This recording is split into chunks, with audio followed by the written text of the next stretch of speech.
여러분, 우리 바로 앞에 5장까지는 엘리바스의 말이었습니다. 엘리바스는 자신의 신학으로 자신이 알고 있는 율법주의적 경험으로 지금 욥에게 회개를 촉구하고 있습니다. 이때까지 들어봤지만 엘리바스의 말 중에 틀린 말은 하나도 없습니다. 얼마나 신앙적인 말이고 얼마나 또 통찰력이 있는 말입니까? 그러나 전제가 잘못됐다고 했죠. 욥의 고난은 죄 때문이 아니라 의인의 고난이었다라는 것을 엘리바스는 인정할 수도 없었습니다. 왜냐하면 모든 고난은 죄라고 생각하는 사람이었기 때문에 그렇습니다. 여러분, 인간을 향한 하나님의 깊은 계획, 하나님의 섭리, 하나님의 사랑이 사실은 엘리바스는 잘 이해하지 못했던 것이죠. 근데 그 한복판에는 사실 마귀가 역사예요. 여러분, 하나님 앞에 가면 하나님은 우리에게 뭐라고 이야기하십니까? 너는 내 자녀라. 너는 내 딸이다. 그리고 내가 너를 용서했다. 너는 의롭다 칭함을 받았다. 너는 내 신부다. 괜찮다. 지금이라도 나에게 나가오라. 난 너를 포기하지 않는다. 그렇게 이야기하죠. 마귀는 어떻게 합니까? 너를 하나님이 사랑하죠? 너는 버린 사람이야. 너는 하나님 용납할 수 없어. 네 모습을 봐. 끊임없이 정죄하고 끊임없이 우리를 비난하고 끊임없이 우리의 문제점을 들추어내고 끊임없이 미워하게 하고 사랑하지 못하게 하는 것이 그 뒤에는 항상 마귀가 있습니다. 여러분, 우리가 인생을 살다가 신앙생활 하다가 한번 보세요. 자꾸 누군가를 미워하게 하거나 사랑하지 못하게 하거나 뭔가 죄를 들추어내거나 뭔가 그 안에서 사랑 없는 공의를 행하거나 그 뒤에는 언제나 마귀적인 것이 있어요. 하나님은 무엇입니까? 계속해서 우리에게 사랑하라고 이야기하고 용서하라고 이야기하고 너는 하나님의 자녀라고 이야기하고 그 뒤에는 하나님의 역사가 있는 것을 보게 됩니다. 엘리바스는 계속 어찌 보면 겉은 옳은 말이나 그 뿌리는 사실 마귀적인 것이 있는 것이죠. 지금 욥은 안 그래도 지금 절망스러운데 이 엘리바스의 말이 괴로워 죽을 지경입니다. 욥은 자기가 고난을 당했을 때 3장에서 이야기했지만 자기가 태어난 것을 저주했죠. 내가 차라리 태어나지 않았으면. 이런 고백 해본 적 있습니까? 아예 그냥 인생이 너무 힘들어서 내가 안 태어났으면 더 좋았을 텐데 왜 하필 태어나가지고 이런 고생을 하냐. 아마 이런 어떤 한탄을 또 한번 해보지 않았을까 싶습니다. 여러분, 이 욥의 부르짖음은 사실 하나님을 향한 원망이다기보다도 고난당한 자의 사실 부르짖음이다. 그렇게 이야기를 합니다. 여러분, 성령 충만해도 뺨 때리면 아플까요? 안 아플까요? 아프죠. 아픕니다. 옛날에 이제 이런 게 있었어요. 제가 이제 과거에 장례 예배를 가면 가족이 죽었는데 울음을 억지로 삼키는 분이 있는 거예요. 왜냐하면 천국 소망이 없어 보일까 봐.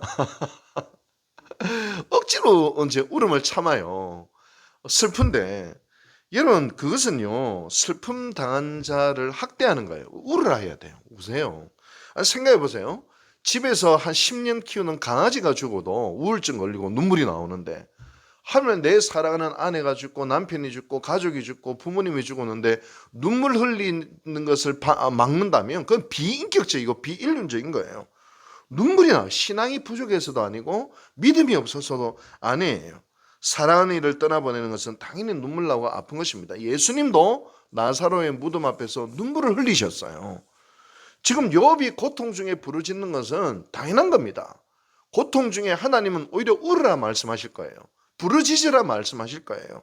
의롭지 못해서도 아니고 믿음이 약해서도 아닙니다. 괴로운 자는 부르짖기 마련이고 슬픔을 당한 자는 하나님을 향하여 외치기 마련입니다. 그것이 믿음 없어서 그런 것이 아닙니다. 그러나 부르짖음과 외침을 누구 앞에서 하라 했어요? 사람 앞에서 하는 게 아니라 하나님 앞에서 하라. 그럼 그게 기도다. 그렇게 말씀을 드렸습니다. 이 고통 중에 욥은 부르짖음을 통하여서 오늘 10절에 보면 위대한 깨달음을 하나 하는데 이럽니다. 그러할지라도 내가 오히려 위로를 받고 그칠 줄 모르는 고통 가운데서도 기뻐하는 것은 내가 거룩하신 이의 말씀을 거역하지 아니하였습니다. 놀랍습니다. 이 무정한 고통, 이유를 알지 못하는 그 고통 속에서도 욥은 하나님의 말씀을 거역하지 아니하고 그 속에서 나는 기뻐한다. 그렇게 이야기를 합니다. 여러분, 성경을 보면 우리가 고난의 이유를 다 안다 말하지 않습니다. 고난을 피할 수 있다, 고난이 없을 수 있다, 그런 말씀도 하지 않습니다.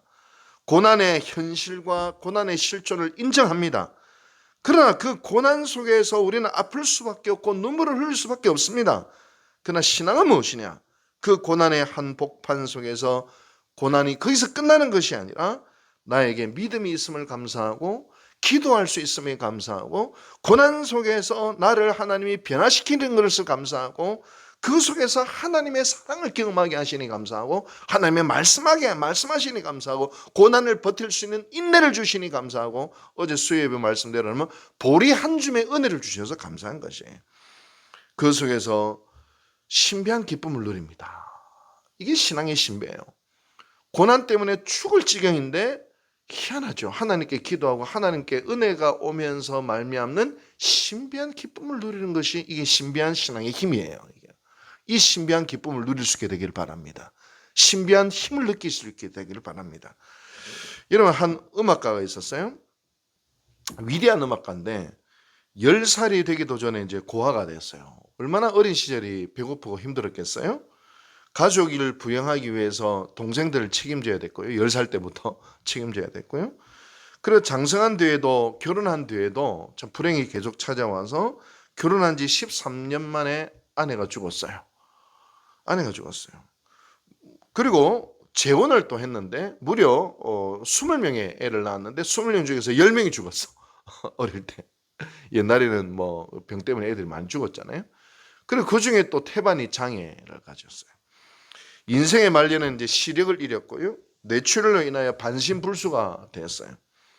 그러나 끊임없는 고난과 끊임없는 슬픔과 끊임없는 역경이 이 예술가에게 찾아왔는데 그 끊임없는 고난과 역경 속에서만이 탄생할 수 있는 불후의 명작이 나와요. 그 작품마다 그 머리에는 뭐라고 딱 썼냐면 그리스도의 이름으로 딱 쓰고 그리고 마무리에 시작에는 그리스도의 이름으로 마무리에는 오직 하나님께 영광이라고 이름을 딱 썼어요. 이 사람이 누구냐? 바로 음악의 아버지인 요한 세바스찬 바하라는 사람이. 바하를 모르는 사람은 없어요. 여러분, 그 영광 넘치는 음악의 아버지, 위대한 음악의 아버지 바하를 알지만 바하의 그 이면에는 모진 고난, 아픔, 슬픔, 눈물, 부르짖음이 있었다는 사실을 아는 사람은 별로 없습니다. 그러나 이 고난과 눈물과 부르짖음이 없었다면 바하의 이 위대한 음악도 탄생되지 않았을 것이에요. 여러분, 우리 그리스도인들은 고난의 의미를 아는 사람들입니다. 그렇죠?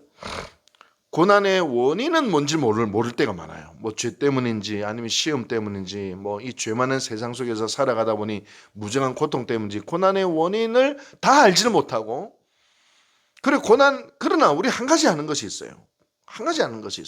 고난 속에서 하나님 우리와 함께 하신다는 알고 고난이 우리를 무너뜨리지 못한다는 것도 알고 그리고 그 고난 뒤에 하나님께서 우리에게 주어주실 영롱한 믿음의 열매가 맺힐 것도 우리는 알고 있는 겁니다. 여러분, 이 믿음 속에서 우리는 점점점 자라나고 발돋움하고 성숙해 가는 것입니다. 여러분, 이 속에서 우리는 신비한 기쁨을 누리는 사람이요. 이 속에서 우리는 고난 속에서 경험되어지는 하나님의 사랑과 그 속에서 터져나오는 감사와 찬양과 기쁨을 누리는 욥의 고백처럼 그런 사람들을 우리가 기억할 수 있게 되기를 바랍니다. 고난 속에서 어려움 속에서 눈물 흘리고 가슴을 치며 한탄하는 자가 아니라 하나님 앞에 부르짖고 그 속에서 터져나오는 신비한 기쁨과 감사와 찬양으로 나아가는 이 신앙의 신비와 능력을 경험해 나가시는 우리 유곡절교회 모든 성도들 되시기를 주님의 이름으로 축복합니다. 기도하시겠습니다. 자비하신 하나님 아버지 감사드립니다. 우리는 인생에 당하는 모든 일들의 이유와 원인과 과정을 다 알지 못합니다.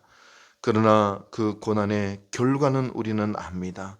그 고난 속에서 하나님은 우리와 함께 하시고 이끄시고 복되게 하시고 정음처럼 만드시고 그 신비한 신앙의 감사와 찬송과 기쁨이 넘쳐나게 하실 줄 믿습니다.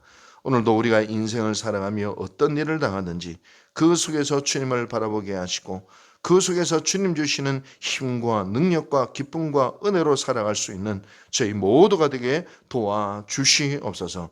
이 모든 말씀 우리 주 예수 그리스도 이름으로 감사하고 기도하고 축원하옵나이다. 아멘.